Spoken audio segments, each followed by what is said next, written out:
ज्ञानेश्वर सेवा नियत्ता चतुर्शिकते. आज आपण लोकमान्य टिळक यांची पुण्यतिथी साजरा करीत आहोत.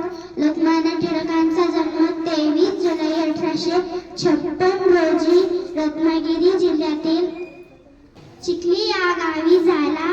त्यांना केसरी व मराठा हे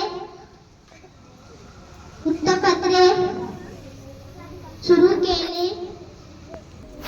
त्यांनी इंग्रजांविरुद्ध बंड पुकारला, म्हणूनच त्यांना तुरुंगात टाकले.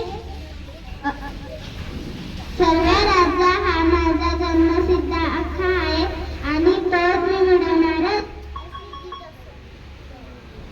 अशी सिंहगर्जना करणारे लोकमान्य टिळक हे 1 ऑगस्ट 1920 रोजी आपल्याला सोडून गेले. अशा महान नेत्यास माझा कोटी कोटी प्रणाम. जय हिंद.